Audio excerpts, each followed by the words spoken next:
तो जो देवराई का युद्ध है औरंगजेब और मुराद के बीच में, औरंगजेब और दारा शिकोह के बीच में होता है, उसमें दारा शिकोह की पराजय होती है और इसको विदर्भी घोषित कर दिया जाता है और मृत्युदंड दे दिया जाता है और हुमायूं के मकबरे के पास दफना दिया जाता है। तो औरंगजेब इस तरह से सभी युद्धों को जीत जाता है और औरंगजेब ने शाहजहाँ को भी बंदी बना लिया और जीवन के अंतिम 8 वर्षों वो अपने आगरा किला के शाहबुर्ज में बंदी की भांति व्यतीत करता है, जहाँ आरा उसकी सेवा करती रहती है। मध्य प्रदेश जो धर्मत का युद्ध हुआ था वो औरंगजेब दारा शिकोह के मध्य हुआ और सामूगढ़ की लड़ाई हुई, शाहजहाँ ये हो गया, सीधा समाप्त किया था। औरंगजेब को जिंदा पीर और आलमगिरी कहा जाता था। जो उत्तराधिकार के युद्ध में औरंगजेब से पराजित दारा शिकोह के पुत्र शहजादे सुलेमान शिकोह ने श्रीनगर गढ़वाल के शासक पृथ्वी सिंह के यहाँ शरण ली थी, लेकिन जो उत्तराधिकारी मेदिनी राय ने औरंगजेब को बता दिया और उसको पकड़वा दिया, किले में बंद करवा दिया और अफीम खिलाकर मार डाला। जो औरंगजेब ने राजा जयसिंह के नेतृत्व में विशाल सेना शिवाजी को दमन के लिए भेजी थी। जयसिंह कछवाहा शासक थे और शिवाजी से संधि की और पुरंदर की यह संधि जून 1665 को हुई थी। औरंगजेब के पुत्र मोहम्मद अकबर ने 1681 में विद्रोह करके राजपूतों के विरुद्ध अपने पिता की स्थिति दुर्बल कर दी थी। वो पिता की धर्मांधता की नीति से में विश्वास नहीं करता था और विचारों से उदार था। औरंगजेब जो कुछ दूसरों पर लागू करता उसे पहले स्वयं अभ्यास करता था। इस प्रकार उसके समकालीन उसे शाही दरवेश समझते थे और मुसलमान उसे जिंदा पीर मानते थे।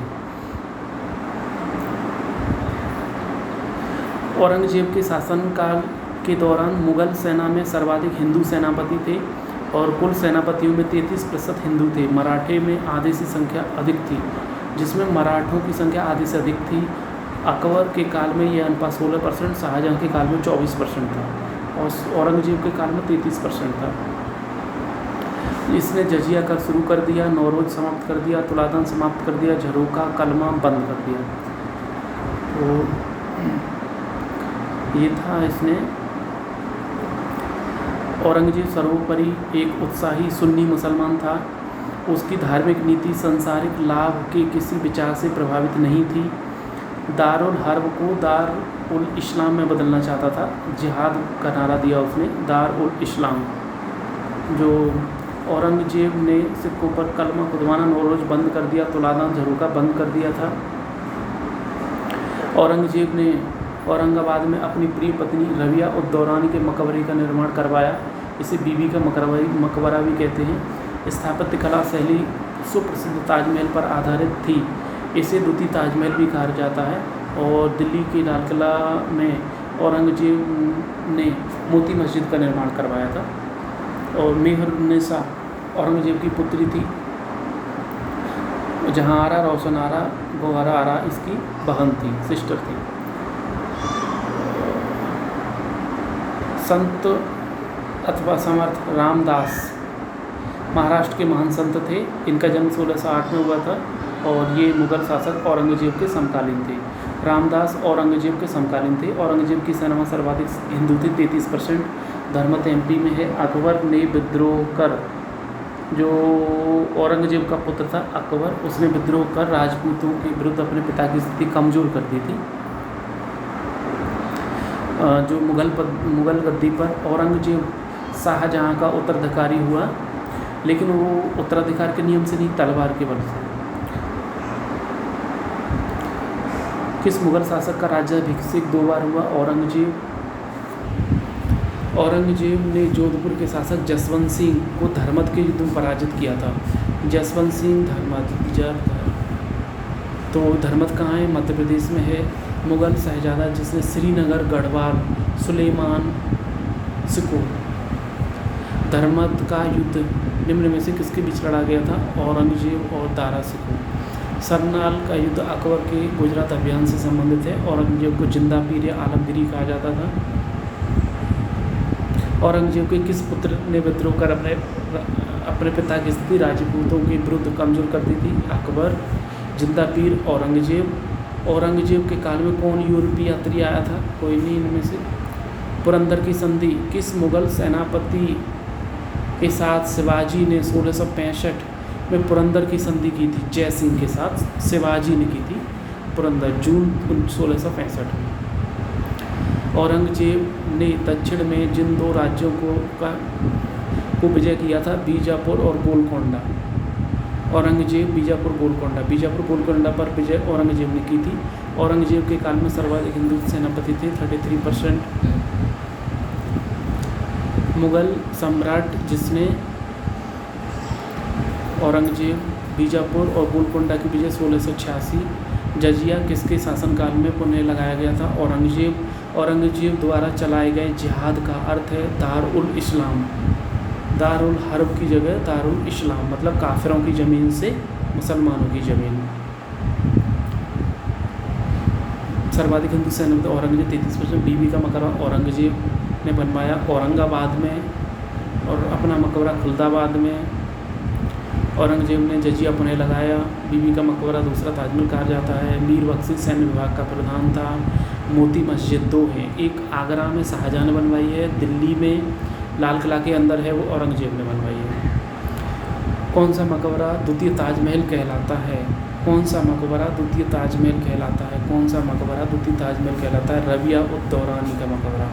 कौन सा मकबरा द्वितीय ताजमहल कहलाता है? रबिया उद दौरानी का मकबरा। कौन सम्राट औरंगजेब की पुत्री थी? मेहरुन्निसा। बाकी तीन इसकी बहन थी, सिस्टर थी। शहबाज उज्जमानी बड़ी वाली जो थी, मतलब जहाँ आरा, उसको नाम दिया था। संत रामदास औरंगजेब के समकालीन थे। प्रांत को सरकार या जिला में बांटा गया था और जिला को परगना में, परगना को महल में विभाजित किया गया था। मीर बख्शी सैन्य विभाग का प्रधान होता था। यह सैनिकों का वेतन भी निर्धारित करता था। इसे वेतनाधिकारी भी कहा जाता था। अहदी और दखली कहलाते थे। दो प्रकार के घुड़सवार सैनिक थे। अहदी थे सैनिक बादशाह द्वारा नियुक्त किए जाते थे तथा अंगरक्षक के रूप में कार्य करते थे, और दखली सैनिक की भर्ती बादशाह द्वारा की जाती थी।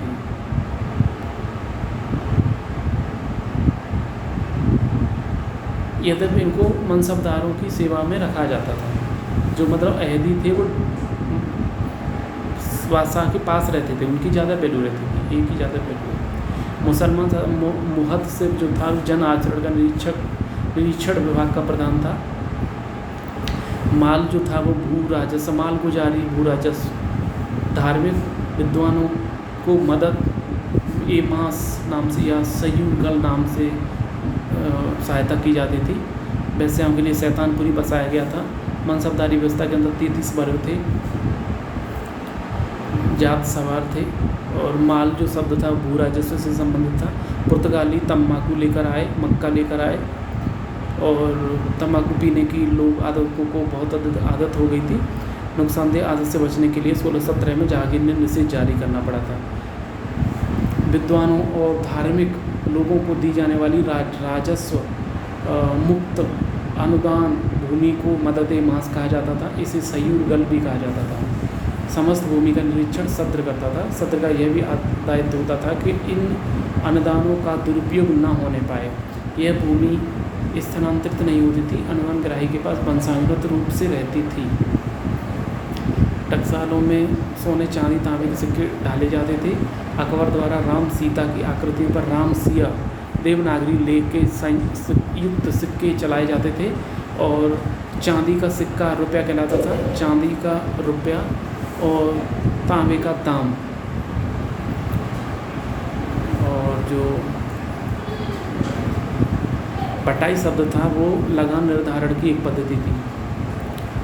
जिले को किस नाम से जाना जाता था? परगना। नहीं, जिले को सरकार नाम से जाना जाता था और सरकार को परगना में विभाजित किया जाता था। जिले को सरकार में विभाजित किया गया था। जिला क्या कहलाता था? सरकार। जिले को सरकार कहा जाता था मुगल काल में। सेना का प्रधान मीर बख्शी का कर्तव्य था भू राजस्व अधिकारियों का पर्यवेक्षण और उनका वेतन निर्धारित कर, वेतन अधिकारी भी कहा जाता था इसको। चिकित्सक नियुक्त किया गया था। जो मनुची था वो पहले दारा सिकों के पास नौकरी की थी और दारा सिकों की मृत्यु हो गई, उसके बाद वो डॉक्टर बन गया मनुची। अकबर ने राम सिया लिखे सिक्के चलाए, मनुची चिकित्सक बन गया। दारा सिकों के समय था ये। लोक आचरण अधिकारी महोत्सव कहलाता था। मनसबदारी प्रथा साफ सुथरा प्रशासन के लिए लागू की गई थी। जो अहदी थे वो अपनी सेवाएं एकाकी प्रदान की, सरदार के साथ इनको संलग्न नहीं किया। सम्राट ही इनका आसन कर्नल था और अपनी मिर्जाओं के साथ संलग्न किया, ये गलत है। तो 1 2 3 सही है इसमें।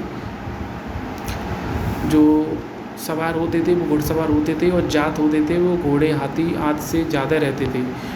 घोड़े हाथी ज़्यादा रहेंगे तभी तो उनको आराम मिल पाएगा, लोग ज़्यादा रहेंगे, सैनिक ज़्यादा रहेंगे। मुगल शासन में महोत्सव कौन था? लोक आचरण अधिकारी। जात सवार द्वारा पद प्रदान किए जाते थे मनसबदारी में, ठीक है। मनसबदारी आनुवंशिक होती थी, गलत। मनसबदारों के 3 वर्ग थे, बिल्कुल सही। दीवान कार्यालय द्वारा उनको वेतन दिया जाता था, गलत है। वेतन प्लस जागीर दोनों दिया जाता था। मनसबदार आनुवंशिक अधिकारी नहीं होते थे। जात घोड़े हाथी आदि सवार घुड़सवार सवारों की संख्या सवार है वो हमेशा कम रहते थे, जात ज़्यादा रहते थे। मुगल भारत में राज्य की आय का मुख्य स्रोत क्या था? भू राजस्व। माल क्या था? भू राजस्व से संबंधित था ये मालगुजारी।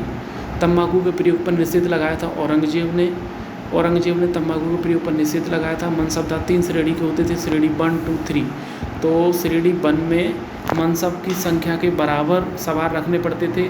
श्रेणी 2 में सवार संख्या रहती थी वो आधे से अधिक, आधा या आधे से अधिक रहती थी और श्रेणी 3 में आधे से कम रहती थी सवार की संख्या।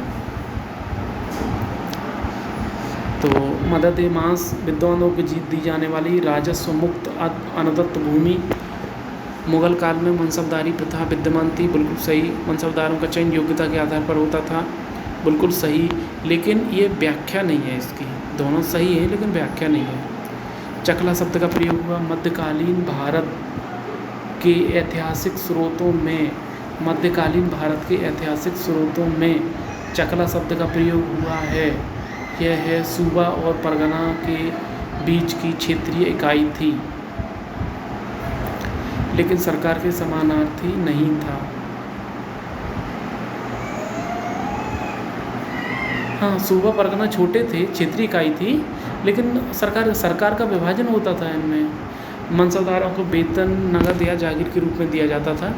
सभी मनसबदार सेना के अधिकारी नहीं होते थे, सही है। कुछ सेना नहीं, कुछ सिविल हैं, वो उनको भी मनसब प्रदान किया गया है। और सिविल भी नहीं है, कोई दूसरा राजा है उसको भी मनसब दे दिया।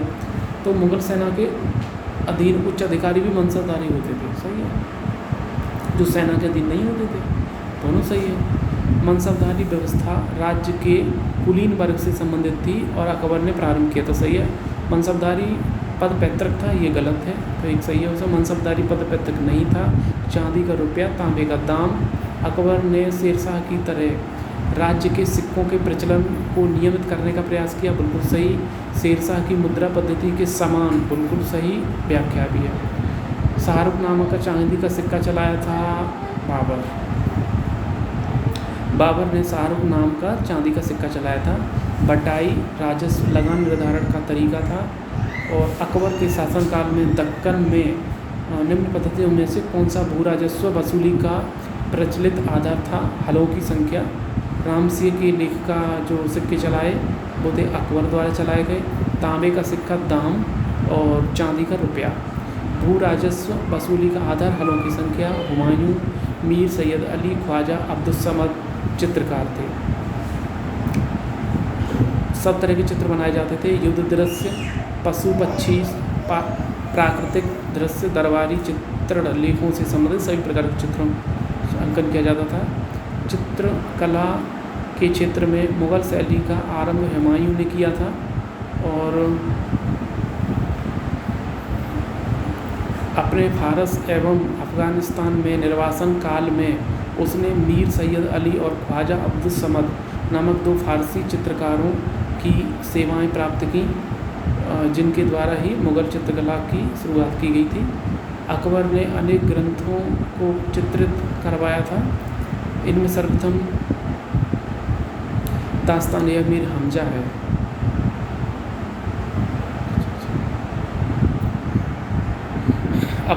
अबुल हसन नादिर-उल-जमां की उपाधि दी गई थी। मंसूर को अस्त्र की उपाधि दी गई थी। अबुल हसन जहांगीर के सिंहासनारोहण का एक चित्र बनाया था, जिसने जहांगीर की आत्मकथा तुझको जहांगीरी के मुख्य पृष्ठ पर लगा दिया गया था।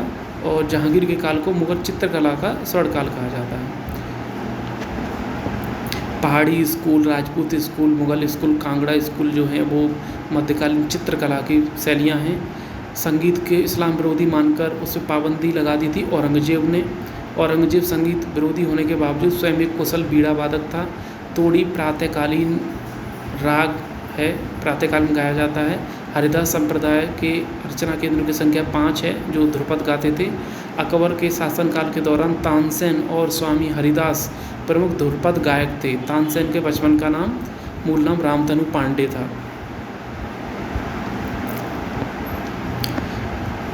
तानसेन रीवा के राजा रामचंद्र के दरबार में पहले रहते थे और अकबर ने उन्हें अपने पास बुलवाया और तानसेन को कंठा भरण बाणी बिलास की उपाधि दी थी। मुग़ल चित्रकला के विषय में कौन सा तथ्य है? सभी प्रकार के दृश्य बनाए जाते थे। मुग़ल शैली का प्रारंभ किया था हुमायूं ने। हुमायूं के समय मुग़ल शैली का ये चित्रकला प्रारंभ हो गई थी। लघु चित्रकला की रीढ़ है कालीघाट। औरंगज़ेब ने संगीत पर पाबंदी लगा दी। औरंगज़ेब बीड़ा वादक था। जहांगीर चित्रकला की सबसे अधिक उन्नति हुई। हमजा का चित्रांकन किया था अब्दुल समद ने। किसके शासनकाल में उन्नति की चित्रकला ने? जहांगीर। दसवंत और बसावन अकबर काल के थे और जहांगीर के समय चित्रकला को संरक्षण दिया गया था। जो चित्रकला है वो सब जहांगीर, अबुल हसन और आका रिजा जहांगीर कालीन। प्रातःकाल में तोड़ी, तानसेन, बैजू बावरा इनके केंद्र कितने थे? 5। पहाड़ी स्कूल ये सब किसके हैं? चित्रकला। जो तानसेन और हरिदास थे वो ध्रुपद गायक थे। किशनगढ़ शैली चित्रकला की है। संगीत वाद्य बजाने में औरंगज़ेब की दक्षता थी, बीड़ा बजाता था औरंगज़ेब। प्रसिद्ध तानसेन का मकबरा स्थित है ग्वालियर में। तानसेन का मकबरा ग्वालियर में है। तानसेन का मूल नाम रामतनु पांडे था। औरंगज़ेब बीड़ा वादक था और तानसेन का मकबरा ग्वालियर में है। मंजिल मदरसा जो था वो मदरसा-ए-बेगम कहा जाता था। माहम अगनगा ने बनाया था। तानसेन का मूल नाम रामरतन पांडे। अकबर से पूर्व तानसेन कहाँ रहते थे? भाटा के राजा रामचंद्र सिंह के पास लाला कलावंत से हिंदू संगीत की शिक्षा ली थी। अकबर नगाड़ा बजाने में प्रवीण था। गुलबदन बेगम भागलपुर की पुत्री थी। उसका जन्म 1523 में था, मृत्यु 1603 में हुई थी। उसने हुमायूं नामा की रचना की जो हुमायूं की सिस्टर थी। हुमायूं की सिस्टर थी, वो हुमायूं नामा लिखा उसने गुलबदन बेगम ने। माहम अनगा को मदरसा-ए-बेगम कहा जाता था। अब्दुल हमीद लाहौरी शाहजहाँ के शासनकाल का एक राजकीय इतिहासकार था। उसने अपनी पुस्तक बादशाहनामा शाहजहाँकालीन इतिहास का वर्णन किया है और अकबरनामा जो है अबुल फजल द्वारा लिखा गया। आईने अकबरी इसका तीसरा भाग है। फारसी मुग़लों की राजभाषा थी। नस्तालीक एक फारसी लिपि है। औरंगज़ेब नस्तालीक तथा शिकस्त लिखने में निपुण था और अजमेर की किशनगढ़ रियासत के राजा सावन सिंह नागरी दास राधा का सेवक इन्होंने एक ये लिखा था, तो कृष्ण की प्रशंसा की थी। और रामचंद्र का और रसप्रिया हिंदी कविताएँ केशवदास ने लिखी हैं। मुग़लों की राजभाषा फारसी। अबुल फजल ने अकबरनामा लिखी जिसका तीसरा भाग आईने अकबरी है। बाबरनामा का अंग्रेजी अनुवाद उसने किया लेडी एंड रस्किन। हुमायूं की नामा की रचना की गुलबदन बेगम ने। मदरसाई बेगम महाम अनगा गुलबदन बेगम की पुत्री, किसकी पुत्री थी? बाबर की पुत्री थी, हुमायूं की बहन थी। हितोपदेश का फारसी अनुवाद किया था ताजुल माली ने। मुग़ल काल में निम्नलिखित में से किस महिला ने ऐतिहासिक विवरण लिखा? गुलबदन बेगम ने। हसन निजामी, ताजुल मासिर। हुमायूंनामा की रचना किसने की? गुलबदन बेगम ने।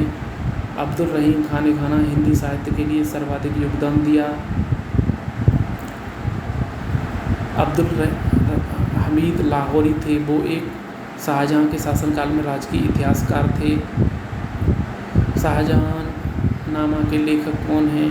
इनायत खां। तबकात अकबरी, निजामुद्दीन अहमद। अकबर तुझके बाबरी। हुमायूं गलत, हुमायूंनामा गलत। हुमायूंनामा को गुलबदन बेगम ने लिखा था। हिंदी साहित्य और किसके सबसे महत्वपूर्ण योगदान है? अब्दुल रहीम खान खाना। मुग़ल काल की राजभाषा फारसी। तबकात नासिरी, मिनहाजुस सिराज बिल्कुल सही है। तारीख़ फ़िरोज़ शाही, शम्स सिराज अफ़ीक। तुगलकनामा इब्न बतूता ने रेहला लिखी और अमीर खुसरो ने तुगलकनामा लिखी। हुमायूंनामा गुलबदन बेगम ने लिखी। अनवर ए सुहेली नामक ग्रंथ किसका अनुवाद है? पंचतंत्र।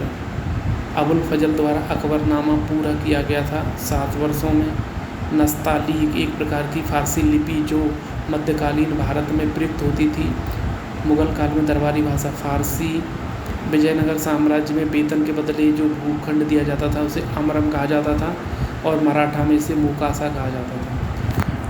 नागरी दास के नाम से कृष्ण की प्रशंसा में छंद लिखे और राजा सावंत ने।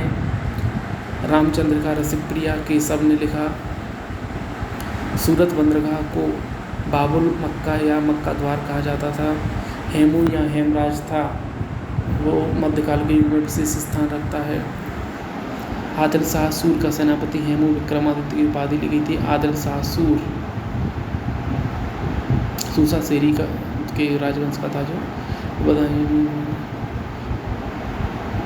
विजयनगर के नायकों को राजा वेतन के बदले या उसकी अधीनस्थ सेना के रखरखाव के लिए विशेष भूखंड देता था जो अमरम कहलाते थे। मराठा शासन में चौथ की आय का 66% जो मराठा सरदारों को घुड़सवार रखने के लिए दिया जाता था जिसे मोकासा कहा जाता था। सूरत बंदरगाह को बाबुल मक्का या मक्का द्वार कहा जाता था। सूरत बंदरगाह को नवरोज त्यौहार जो था वो बाबर ने शुरू किया था और औरंगजेब ने समाप्त कर दिया। जो जहाज़ों को जो आदमी चलाता था उसे मौल्यम कहा जाता था, नेविगेटर। फ्रांसीसी यात्री ट्रेवरनियर ट्रैवल करके आया, मतलब शाहजहाँ के ताजमहल को देखने के लिए शाहजहाँ के काल में आया। ये पेशे से जौहरी था। इसने 6 बार भारत की यात्रा की और ट्रैवल्स इन इंडिया नामक पुस्तक में प्रस्तुत किया। मनुची इतालवी यात्री थे। 14 वर्ष की आयु में अपने गृह नगर वेनिस से भागकर एशिया महाद्वीप की यात्रा करते हुए पहुंचा था। मनुची शाहजादा दारा सिखों की सेना में तोपची के रूप में नौकरी की इसने और बाद में चिकित्सक का पेशा अपना लिया। जहाज़ों पर मौलिक अधिकारी रहता था। जहांगीर विलियम हॉकिंस अकबर के काल में सर थॉमस रो नहीं आया था। जहांगीर के काल में सर थॉमस रो आया था और अकबर के काल में रॉल्फ फिंच आया था। शाहजहाँ के काल में ट्रेवरनियर आया था। औरंगजेब के काल में मनुची आया था। आदिल शाह सूर का सेनापति हेमू विक्रमादित्य की उपाधि ली थी। हीरे और हीरे की खदानों की विस्तृत रूप से चर्चा की है। ट्रेवरनियर, हॉकिंस और टॉमस रो 1608-1615 में आए क्रम से जहांगीर के काल में। मनुची दारा सिखों बाद में औरंगजेब के काल में और रॉल्फ फिश अकबर के काल में। जो अहमद शाह अब्दाली का सबसे लास्ट में आक्रमण हुआ 1761 में। बहादुर शाह 1857 की क्रांति के समय था, तो इस हिसाब से लगा सकते हैं। अकबर के शासन में इलाहाबाद में 40 स्तंभ युक्त 5,000 से 20,000 सैनिकों को लगाया। 40 साल में बना, ये फिंच ने कहा है, विलियम फिंच। अहमद शाह अब्दाली 1761, नादिर शाह का आक्रमण 1739, Taimur 1398, Changez Khan 1224, Hawkins 1608, Thomas Roe 1615, Manucci 1653, Ralph Finch 1585। Ahmad Shah Abdali ने पानीपत का तीसरा युद्ध लड़ा 1761 में। बाबर ने दिल्ली सल्तनत की स्थापना की, बिल्कुल गलत। सल्तनत की स्थापना कुतुबुद्दीन ऐबक या इल्तुतमिश कह सकते हैं। शाहजहाँ ने उत्तराधिकार का युद्ध लड़ा, गलत। शाहजहाँ के पुत्रों ने लड़ा। शाहजहाँ सौंदर्य प्रकृति का प्रेमी था, बिल्कुल सही। नादिर शाह का आक्रमण 1739। अहमद शाह अब्दाली ने पानीपत का तीसरा युद्ध 14 जनवरी 1761 को लड़ा। हेमचंद विक्रमादित्य हेमू नाम से विख्यात हुआ। हेमचंद किस नाम से? हेमू नाम से जानते हैं हेमचंद विक्रमादित्य को। नादिर शाह द्वारा दिल्ली में कत्लेआम 1739। बाबर और इब्राहिम लोदी 1526। हेमू और अकबर के बीच पानीपत का युद्ध 1556। अहमद शाह अब्दाली 1761, सबसे बाद में। भारतीय गौरव यश का अंतिम सूर्य किसके लिए प्रयुक्त हुआ है? पृथ्वीराज चौहान। पृथ्वीराज चौहान। अकबर की मृत्यु 1605, औरंगजेब की मृत्यु 1707, पानीपत का दूसरी लड़ाई 1761 और तराइन का दूसरा युद्ध 1192। हल्दी घाटी का युद्ध अकबर, बिलग्राम का युद्ध हुमायूं, खुसरो का विद्रोह जहांगीर, खानवा का युद्ध बाबर। पानीपत का तृतीय युद्ध 1761, हल्दी घाटी का युद्ध 1576, तराइन का द्वितीय युद्ध 1192, असीरगढ़ का युद्ध 1601।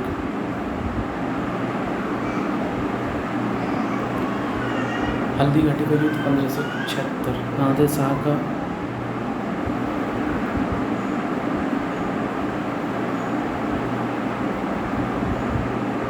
1739। चौसा का युद्ध 1539, बिलग्राम 1540, खजवा, हल्दी घाटी 1576।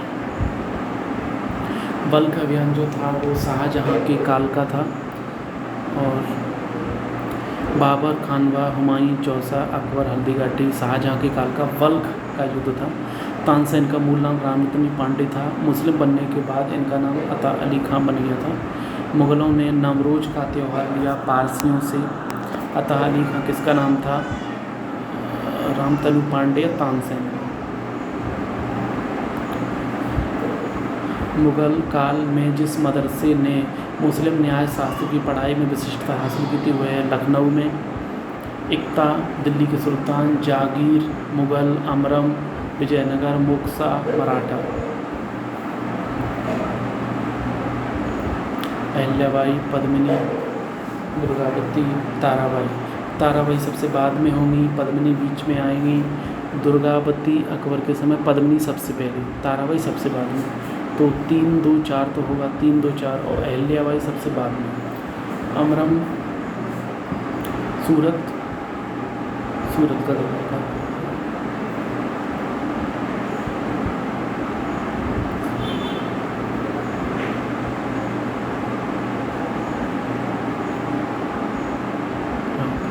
तो खुलदाबाद औरंगजेब का मकबरा, फतेहपुर सीकरी शेख सलीम चिश्ती का मकबरा, आगरा में एतमद्दौला का मकबरा, और दिल्ली में नहीं है, दिल्ली में सही सुमेलित है तो दिल्ली में अब्दुल रहीम खान खाना का मकबरा है।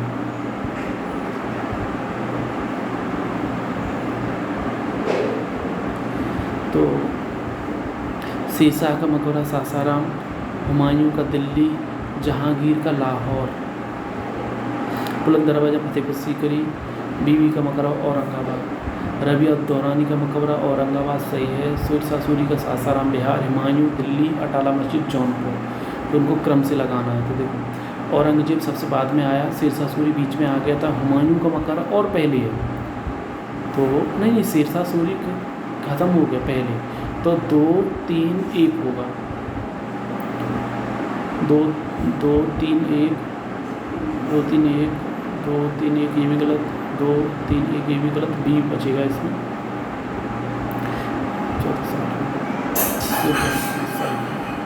अकबर जहांगीरी महल, जहांगीर एतमद्दौला का मकबरा, बाबर ने जामा मस्जिद संभल,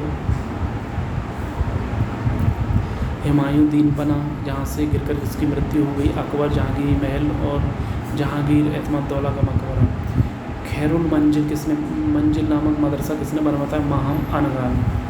कुतुब मीनार, इल्तुतमिश, गुल गुम्बद, मोहम्मद आदिल शाह, बुलंद दरवाज़ा, अकबर, गुजरात विजय के बाद, और मोती मस्जिद औरंगजेब ने दिल्ली में, और मोती मस्जिद आगरा में शाहजहाँ।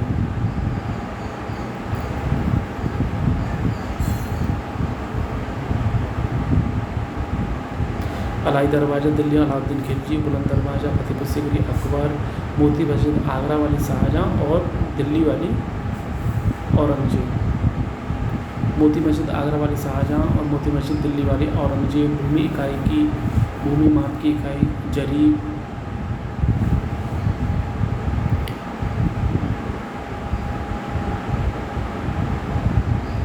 मौल्यम था एक जहाज़ को चलाने वाले अधिकारी, तो उसे मौल्यम कहा जाता था। बंजारे व्यापारी होते थे। और कौन सही सुमेलित नहीं है?